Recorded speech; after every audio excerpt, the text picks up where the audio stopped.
Bonjour Madame le maire, nous vous remercions d'avoir accepté notre demande d'avoir un entretien avec vous. Donc la règle du jeu, c'est on pose 3 questions. Je vais commencer par la première. Présentez-vous aux gens qui nous regardent sur notre chaîne. Monsieur Le Bihan, merci de votre invitation et c'est avec plaisir que j'accepte de répondre et de me prêter à ce merveilleux exercice de cette interview. Alors 3 questions. La première, qui suis-je? C'est une bonne question. Je suis élue au moment où on se parle depuis à peu près 4 mois, maire de Villeneuve-Saint-Georges. Je suis une enfant du territoire, on va dire. J'ai grandi donc à Valenton, à côté, à Lutèce, dans un quartier populaire, et on a traversé avec mes parents. On n'avait pas été très, on va dire, très téméraire, puisqu'on a traversé d'une ou deux rues pour venir à Villeneuve-Saint-Georges.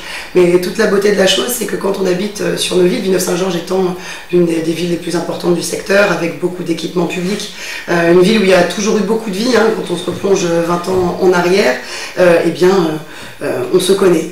Nos familles se connaissent, c'est un territoire qui est traversant, et donc du coup, toute la vie, toute l'évolution se fait ici, à Villeneuve-Saint-Georges. C'est pour ça que pour moi aujourd'hui, être maire de Villeneuve-Saint-Georges, c'est un vrai challenge pour moi déjà, répondre aux attentes, après 20 ans de déconstruction de notre territoire, et puis surtout répondre aux attentes de nos familles, toutes nos familles, hein. La mienne, les nôtres, pour que Villeneuve-Saint-Georges retrouve ses lettres de noblesse. Eh bien écoutez, voilà, je sais parce que je connais la ville, parce que j'ai passé souvent ici, puisque j'étais en caserne à Melun à une certaine époque, et donc le week-end je pensais à traverser Villeneuve-Saint-Georges, donc je savais à quelle heure il fallait passer pour ne pas être dans l'embouteillage. La deuxième question que je vais vous poser, c'est la suivante, c'est que pensez-vous du référendum en général, du référendum d'initiative citoyenne qu'on essaye de promouvoir, et quelle adaptation pour votre commune si vous en avez le souhait? Bien sûr, bien sûr. Alors, un référendum d'initiative citoyenne, hein, je crois que c'est un dispositif qui se fait au national.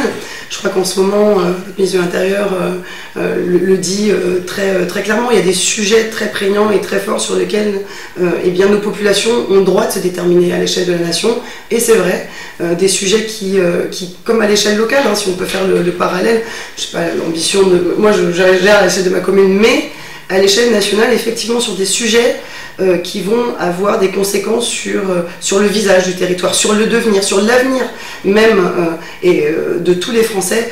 Bien évidemment que la mise en place d'un référendum est nécessaire. Je crois, alors, j'espère ne pas me tromper sur les dispositifs, c'est pour ça que je vous ai posé un petit peu la question en amont, mais on a eu un référendum, notamment, faut-il, ne faut-il pas intégrer l'Europe? Ça a été une des premières questions. Bon, l'issue, je ne reviendrai pas dessus. mais on voit l'importance aujourd'hui avec toutes les conséquences, parce que le débat est toujours entier. Finalement, aujourd'hui, maintenant qu'on a malgré tout intégré l'Europe, on voit l'importance pour les populations de pouvoir se déterminer sur des grands sujets de leur quotidien. Alors, moi, à l'échelle locale, très modestement, parce que c'est là où j'agis et que je suis heureuse de pouvoir agir, je crois que la parole de nos populations, de nos administrés, elle est essentielle. Parce que quand vous êtes élu sur un programme, sur un projet, vous le gravez dans le marbre. Nous, notre mission, c'est de défendre un avenir, un espoir, une vision de notre territoire. Alors quand on le grave dans notre programme, et bien après, une fois qu'on a la chance d'être élu, il faut pouvoir l'exécuter. Et en cours de route, le seul moyen de déterminer si la feuille de route qu'on a prise, elle est la bonne, et que parfois elle a besoin d'être amendée, c'est de continuer à garder le contact avec nos populations. Alors pour moi, le référendum, il prend plusieurs visages à l'échelle locale. Le référendum, c'est peut-être de les rencontrer tout le temps, en permanence, les habitants, de jamais rompre cette connexion avec les administrés, parce que moi je continue à être présente tous les samedis, les questionner sur des grands sujets, faire des enquêtes publiques, des pétitions quand c'est nécessaire, pour savoir si sur certains sujets, comment ils veulent se déterminer par rapport au devenir de leur quartier, l'avenir de la ville.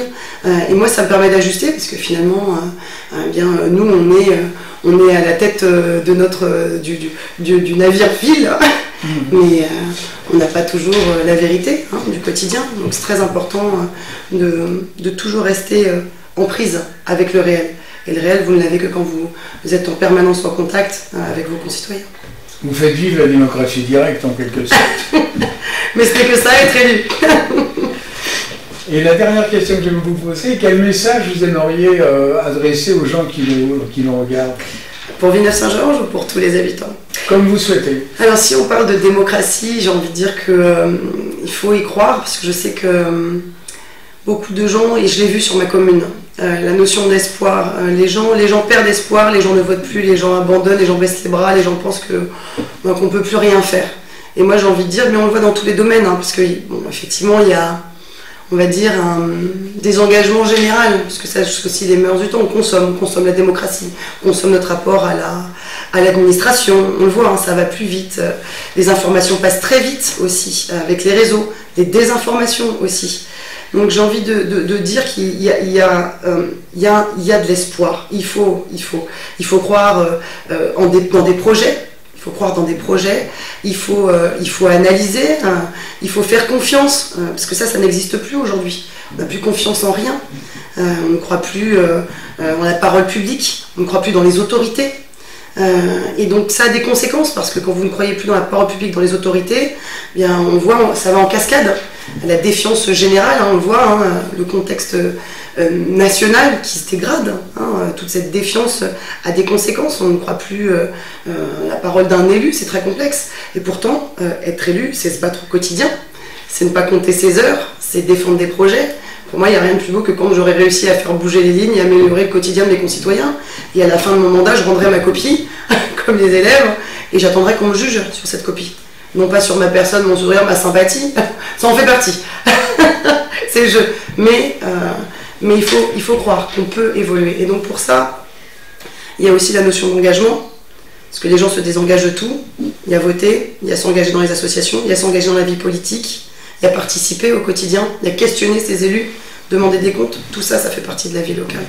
Et donc oui, c'est plus un message d'espoir général. Parce que si on n'en avait pas chez nous, je ne serais pas là aujourd'hui et je ne serais pas en train de défendre ma commune et je ne me battrais pas pour faire évoluer les choses. Et l'espoir, il est partout autour. J'ai vu des villes évoluer très bien autour de nous. Donc c'est possible, pour peu qu'on ait de la volonté et avec des gens qui ont vraiment envie de défendre leur territoire, on voit les changements arriver. Je le vois, parce qu'on est en pleine campagne chez nous, on le voit avec notre ministre de l'Intérieur aujourd'hui, quelqu'un en qui je crois, qui se bat très très fort, qui apporte des résultats. Je le vois chez moi, je le vois chez mes collègues élus, je le vois partout, qui font évoluer leur territoire et leur ville. Donc ça veut dire qu'avec du volontarisme, du bon sens, eh ben on peut y arriver. Ce serait une... Alors, j'ai une petite question. Pouvez-vous nous parler de la bataille électorale que vous venez de mener? Bien sûr. Un petit peu comment ça s'est joué, tout ça, parce que moi j'ai suivi ça de très près, je vous avoue. Et quelles sont pour vous les 3 priorités pour Villeneuve-Saint-Georges aujourd'hui? Alors, la bataille électorale, il y aurait beaucoup à dire. Hein. Cette bataille, en réalité, elle s'inscrit sur du très long terme, parce que c'est une élection intermédiaire que nous avons vécue. Nous sommes élus pour 1 an, il faut le savoir, c'est pas courant. Il n'y a aussi pas beaucoup de conseils municipaux qui sont renouvelés dans notre département, dans le Val-de-Marne, à si peu de temps de la nouvelle échéance, que c'est 2026. Mars 2026, on va de nouveau renouveler les conseils municipaux dans toute la France. Et donc, nous, on est parti en élection intermédiaire. Pourquoi? Parce que moi, la première campagne, je l'ai faite en 2020, aux côtés du maire précédent. J'étais première adjointe. Et j'ai choisi de prendre mes responsabilités, de partir, parce que je n'étais plus en accord sur les modalités de gestion. Je ne suivais plus la ligne, qui était celle qu'on a promise aux habitants en 2020. Alors, j'ai pris mes responsabilités, je suis partie. Pendant 4 ans, ça a été compliqué, mais ça fait partie de la vie politique, quand on fait des choix, quand on choisit de suivre une ligne et des engagements pour nos populations. Ce que je dis à chaque fois, je suis pas fidèle à un homme, je suis fidèle à 35 000 habitants. Moi, je suis fidèle aux Villeneuvois. Et donc, la ligne de la fidélité, c'est de respecter pour eux les engagements qui avaient été pris en 2020. Donc, quand on s'y retrouve plus, on part et on construit. Et c'est ce qui nous a amené à cette élection intermédiaire et qui fait qu'aujourd'hui, je suis maire de Villeneuve-Saint-Georges. Alors, cette bataille, elle s'est faite comme ça, pour construire, pour préparer 2026. On s'est retrouvé avec le hasard du calendrier, avec des gens, puisque sur notre circonscription, le député actuel, c'est monsieur Louis Boyard, avec des élus qui ont eu des velléités de récupérer notre ville. Donc la France insoumise, avec, je vais peut-être être un peu dur, mais pour moi, ce qu'il y a de plus méprisant à l'égard de nos populations, c'est de croire qu'on peut être élu finalement comme ça. Parce qu'il y avait eu vraiment on va en faire un laboratoire pour démontrer que nos idées sont les bonnes, que notre électorat est acquis. On n'est pas propriétaire d'un électorat, on n'est pas propriétaire d'une population. Ça n'est... Je crois que même ce qui fait que ça éloigne les populations, c'est de croire que les populations nous sont acquises. Et donc cette bataille, elle s'est construite pendant 4 ans de construire, donc de rester au contact. C'est pour ça que je mettais l'accent tout à l'heure sur cette réalité du quotidien. On n'a pas cessé d'être en contact pendant 4 ans. J'étais première adjointe, j'ai pas arrêté d'être sur le terrain, d'être auprès de mes populations pour autant. J'ai continué. J'ai continué à être en prise directe avec nos familles, à tenter de résoudre comme je le pouvais avec mon mandat de conseillère départementale. Et puis quand l'élection s'est présentée, eh bien, aujourd'hui j'ai demandé aux Villeneuvois de me faire confiance encore et de pouvoir nous donner les moyens d'agir en tant que maire. Et donc cette bataille électorale, elle s'est faite, et bien finalement, avec, je pense, représenter la candidature du réel, du quotidien, celle qui est ancrée dans le sol, enracinée dans notre terroir, face à quelqu'un qui est arrivé en se disant bon bah c'est acquis. J'arrive en pensant que finalement avec des idées sorties d'un peu nulle part, on peut tromper, hein. Je pense qu'il y a aussi de ça dans le discours. On a eu beaucoup de mensonges qui ont été dits sur cette campagne et se faire élire. Donc ça a démontré que c'était pas possible.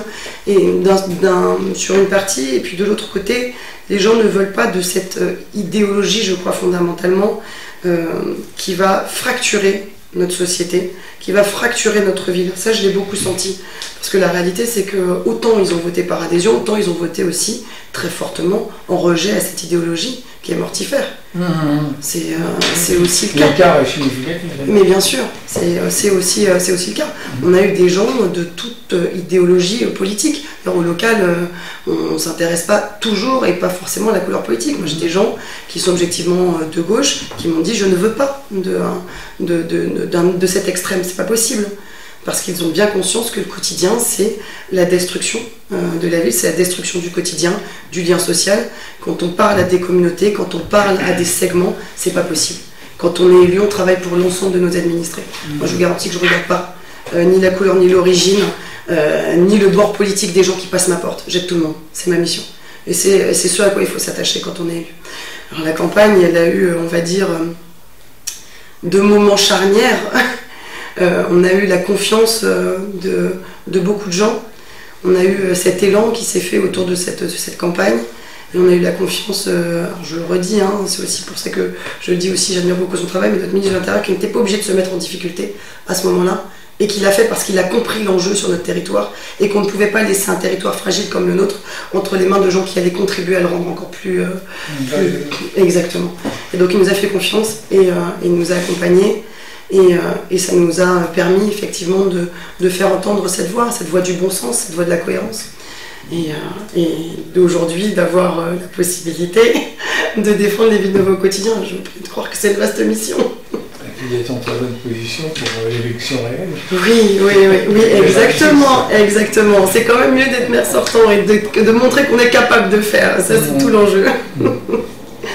Deuxième question, quelle est votre position sur les ZFE? Nous savons aujourd'hui que c'est un impact social gravissime sur le quotidien des gens, et vous parlez beaucoup du quotidien des gens. Comment voyez-vous ça, vous, en tant qu'élu local? Dans la ZFE, je crois que je commence effectivement à mesurer l'impact extrêmement lourd. Voyez-vous, dans un premier temps, je me suis, parce que je me questionne toujours, et je me suis dit, effectivement, il faut renouveler le parc, on a des accompagnements qui sont faits, mais ne sont jamais à la mesure de ce qui est nécessaire pour les habitants, et ça n'ira jamais assez vite, parce qu'en plus il faut prévoir les infrastructures en face. On a l'augmentation du prix de l'électricité, il faut se doter. Une voiture électrique, c'est 2 fois plus cher qu'un véhicule thermique. Le faire tout de suite, peut-être que c'est pas la priorité pour les habitants sur nos territoires. Un véhicule, quand on est en banlieue, c'est compliqué de s'en dessaisir, hein, même s'il y a des gros investissements qui sont faits dans les transports en commun, tant qu'on ne réfléchira pas à notre manière de peupler et la répartition des pôles d'attractivité en termes d'emploi, le véhicule sera toujours nécessaire. Alors c'est particulièrement contraignant et c'est un sacrifice qu'on ne peut pas demander immédiatement à nos familles. Je le vois, le combat du quotidien, je parlais des familles.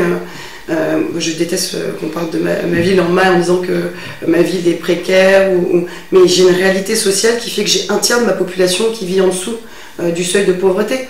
Leur retirer leur véhicule à nos familles aujourd'hui, c'est les empêcher, leur demander de concéder cet investissement immédiatement, c'est leur rendre la vie plus complexe quand on doit aller chercher les enfants, aller au travail. Je veux dire, pourquoi complexifier aussi immédiatement le quotidien des familles quand tout a augmenté? Moi, je me bats aujourd'hui pour baisser le prix de l'eau, par exemple. Et partout, on essaye de trouver des moyens d'accompagner. Je change de syndicat parce que j'essaye de faire baisser la facture de mes familles. Donc, je ne vais effectivement pas aujourd'hui être, on va dire, sur le sujet de la ZFE, je vais avoir du mal à le défendre autant qu'il mériterait d'être défendu, bien que ce soit une avancée d'un point de vue environnemental.